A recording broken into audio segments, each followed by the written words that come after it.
Olá, tudo bem? Iremos fazer a apresentação sobre agricultura biológica. Eu, Marcel, Cláudio, Fabrício, Otacílio e o Renato. Bom, primeiro para iniciarmos, o assunto sobre a agricultura biológica, precisamos definir, o que é agricultura biológica. Então, a agricultura biológica trata-se de um sistema geral de gestão agrícola de produção de alimentos que combina as melhores práticas ambientais e um elevado nível de biodiversidade. Então, a palavra-chave para isso é biodiversidade, Então, como pode estar expresso aí, biodiversidade, ciclos biológicos, atividade biológica do solo, Ou seja, tudo que é produzido ali deve se voltar para ali. Então, através do uso de métodos culturais, biológicos e mecânicos em detrimento da utilização de materiais sintéticos, ou seja, evitar o uso de materiais sintéticos, Os objetivos da agricultura biológica de modo geral: manutenção e fortalecimento da saúde, produção de alimentos de alta qualidade, e evitar o uso de produtos químicos. Passando então para o princípio da agricultura biológica, temos o princípio da saúde. O princípio da saúde ele visa a manutenção do ambiente onde está as plantas e os animais vivendo. Então a gente tem o princípio onde não é a manutenção da doença, e sim a manutenção do bem-estar animal. Então, o princípio de ecologia trata-se de, principalmente, como eu disse antes, o que é produzido no local deve ser consumido no local. Por exemplo, palhada, produzida ali no local, deve ser voltada para que entre equilíbrio, solo-planta, E, o exemplo mais claro que a gente tem disso é de palhada. Trata-se como se fosse chuva, A água evapora e volta novamente para a terra. Partindo para o princípio da justiça, tem-se a equidade e o direito da vida. Então, do menor micro-organismo ao maior macro-organismo, o direito de viver e de se estabelecer no ambiente. Então, o princípio da precaução trata-se principalmente, como o próprio nome já diz, de ter precaução com as coisas, Ou seja, eu vou produzir um micro-organismo eficaz, vou multiplicar esse micro-organismo eficaz, mas antes disso eu devo saber e ter certeza se ele vai vir ou não causar algum problema à minha cultura local, Eu não vou pegar um micro-organismo, por exemplo, da Inglaterra e introduzir aqui no Brasil, onde não há esse ciclo ecológico desse micro-organismo. Então, partindo então para fertilizantes com o menor dano possível, a gente tem que solos que apresentam alta salinização, eles indisponibilizam a vida dos micro-organismos ali no solo presente. E outra coisa interessante é que os micronutrientes são extremamente importantes para a absorção dos macronutrientes. Preparo do solo. Bom, quando a gente pensa em preparo do solo, a gente pensa logo em agricultura biológica e preservação do solo. Quando a gente pensa em preparo, a gente pensa no preparo convencional feito por agricultores, cujo aí, caso o pé de grade vai estar imobilizando aí a raiz, assim, desenvolver, Quando a gente pensa em solo aí, temos a estrutura física e química do solo, então o revolvimento do solo acaba atrapalhando aí quando a gente pensa em relação à conservação do solo, justamente pelo detrimento aí da estrutura física e química do solo. Quando a gente fala de gradagem ou aragem. Uma das alternativas, então, ao preparo do solo em um sistema orgânico, é o cultivo mínimo, onde a gente vai estar utilizando uma cultura de entre-safra, uma gramínea, e que vai ser oposta, sendo utilizada a palhada, vai ser roçada, e aí vai ser plantado covas e o produtor vai estar plantando a cultura que ele desejar no cultivo mínimo. Temos o mínimo de revolvimento possível do solo. Olá, eu sou o Fabrício, vou falar sobre o controle de pragas e doenças.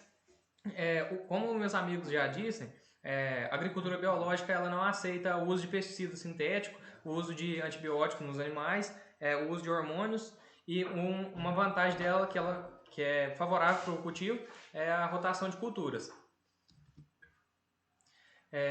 Algumas alternativas sustentáveis para a gente não precisar do uso de defensivos químicos, os agrotóxicos, a liberação de inimigos naturais e também conservação, através, como a gente não vai usar um inseticida que mata os inimigos naturais, a gente conserva a população deles. Rotação de culturas, que a gente elimina o alimento de uma praga para que ela não aumente sua população por falta de alimento. Inseticidas biológicos. Aqui eu coloquei uma imagem de uma Spodoptera colonizada com o fungo Bovera baciana, que também pode ser usado para outros insetos. Algumas limitações e desafios dessas alternativas é a resistência de insetos, que também não é só nos inseticidas biológicos, no químico também, no cultivo convencional acontece isso. Quando a gente usa sempre o mesmo produto, o inseto adquire resistência a esse produto e na próxima aplicação ele não vai surtir o mesmo efeito. Então a gente tem que sempre procurar alternativas diferentes. Muitas vezes o produtor tem problema com isso porque tem uma escassez de insumo biológico. E quando a gente faz a rotação de uma maneira errada, pode ter inserção de novas pragas nas lavouras.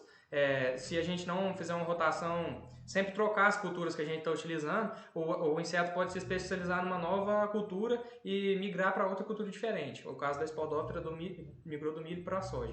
Incompatibilidade de equipamentos. Muitas vezes o produtor, por ter que comprar uma colhedeira de milho e outra de soja, plataforma no caso, às vezes ele opta por fazer o cultivo convencional para não ter que comprar 2 equipamentos. Mas isso acontece também em outras culturas.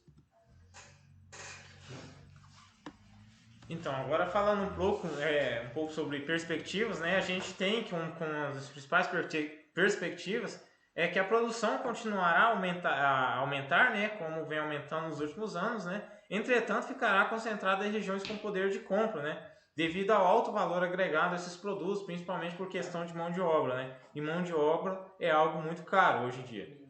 E a procura continuará a ser a superior à oferta, né? Então, justamente por questão de escala de produção, né? As escalas, em comparação ao cultivo convencional, por exemplo, a produção de produtos produzidos biologicamente, né, ainda é bastante inferior. E o investimento público e privado em grupos internacionais aumentará, né? Devido a essa grande procura, né? Então, se algo que é procurado, com certeza haverá um investimento maior desses setores. Talvez isso possa vir a corrigir a questão de falta, né, de insumos no mercado, onde é um dos grandes desafios desses produtores, né? Então, aumento de normas públicas e privadas, dificultando o comércio de produtos biológicos, com certeza aumentará também, né? Se há um investimento e procura por esse tipo de produto, com certeza haverá um aumento, né, de normas públicas, né, assim como foi também, né, na agricultura convencional.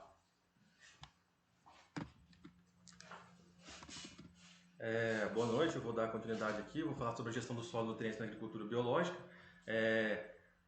A agricultura biológica é diferente à nutrição da agricultura convencional. Na agricultura convencional a gente utiliza os adubos extremamente solúveis, prejudicam essa microbiota do solo, né? Ao contrário na agricultura biológica, os micro-organismos do solo que vão fazer essa nutrição das plantas. A gente primeiro aduba com material orgânico, para depois desse processo de mineralização, as plantas receberem então os nutrientes. E dessa forma, a gente, com a rotação de cultura, a gente tem diversos benefícios, né?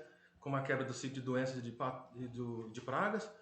E vocês podem observar o exemplo da rotação de cultura. E basicamente ela vai ter 2 fases. A fase das culturas melhoradoras, que são utilizadas as leguminosas, que fazem a fixação biológica de nitrogênio, que vai fazendo fertilização do solo, e a fase das culturas exploradoras, que vão tirar desse solo de fato os nutrientes.